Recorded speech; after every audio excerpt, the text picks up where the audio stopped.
Alors, on m'a demandé aussi de vous parler de ce qui se passe dans les autres pays, de la situation dite internationale.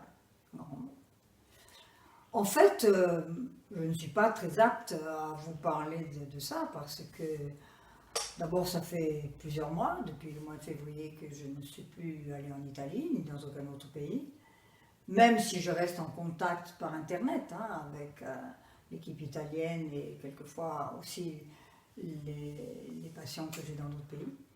Mais surtout aussi parce que, bon, quand je vais dans ces pays, je m'intéresse plus à la situation individuelle des familles que je rencontre et puis à l'information médicale que je peux donner dans des séminaires ou des congrès que à l'organisation des pays eux-mêmes. Ça, c'est plutôt Rima Nabou et puis peut-être Stéphane qui peuvent vous donner des informations plus précises.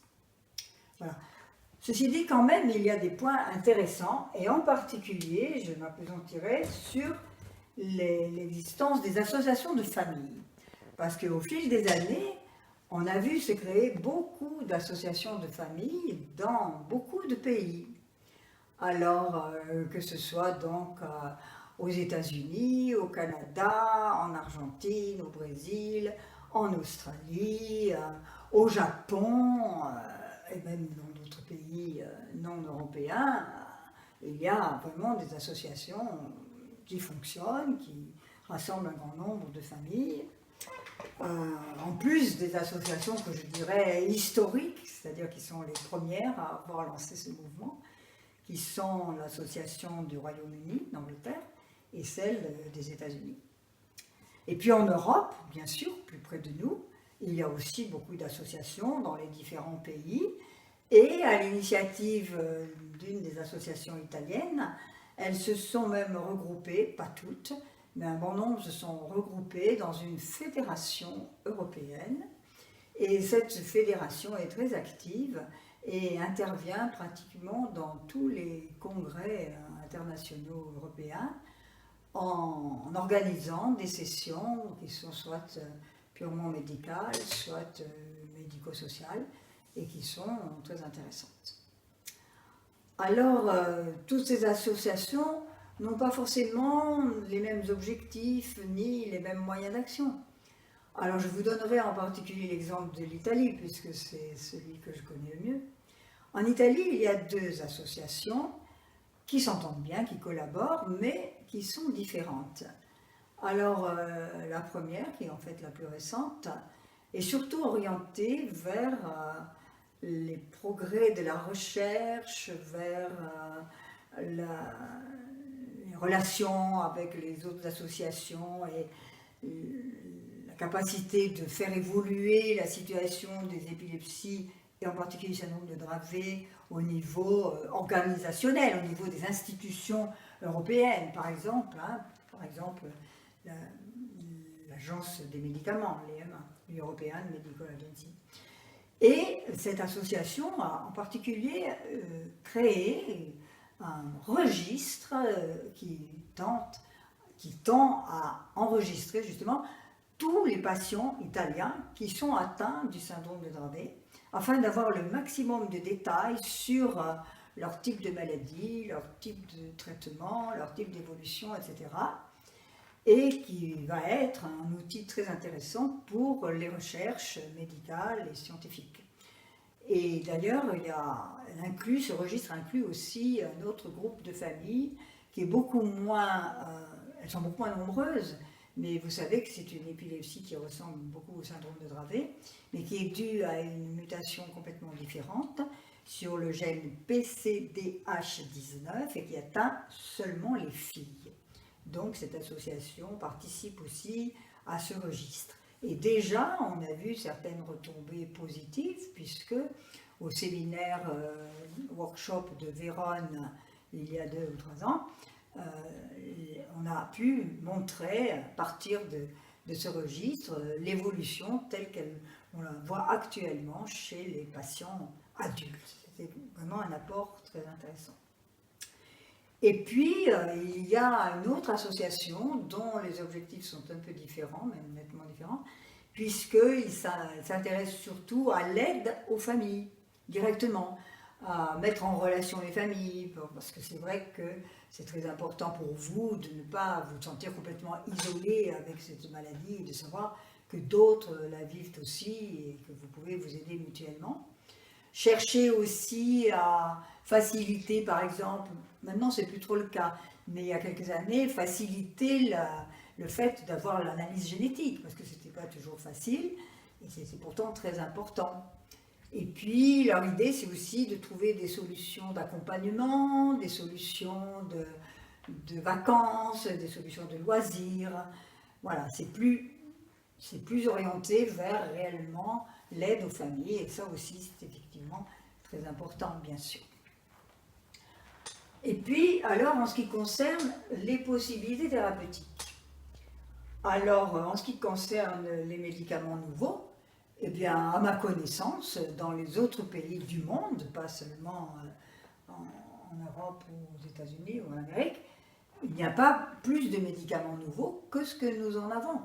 Et les deux derniers produits qui sont plus ou moins sur le marché, eh bien, ce sont les dérivés du cannabis, comme vous le savez, et la phénphuramine.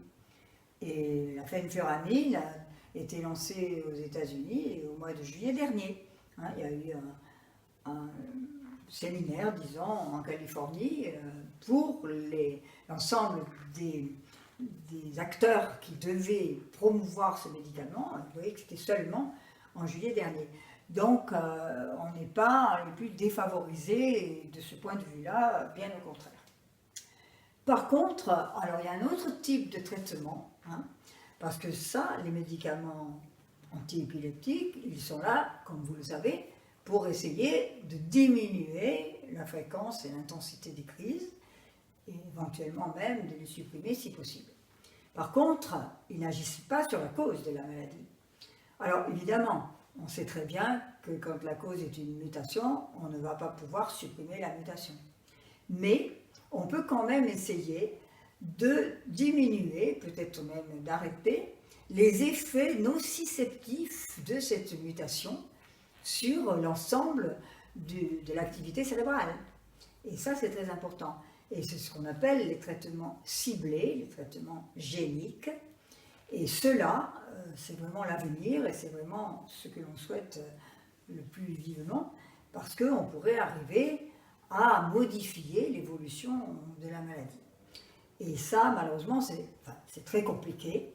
Et c'est donc encore du domaine de la recherche. Hein. Il n'y a aucun pays, pour le moment, où on peut vraiment traiter des enfants avec des médicaments, enfin, pas des médicaments, des produits de ce type, parce que c'est très compliqué. Vous savez que ça se fait déjà dans d'autres maladies, hein, en particulier, par exemple, dans les myopathies, dans la mucoviscidose, etc.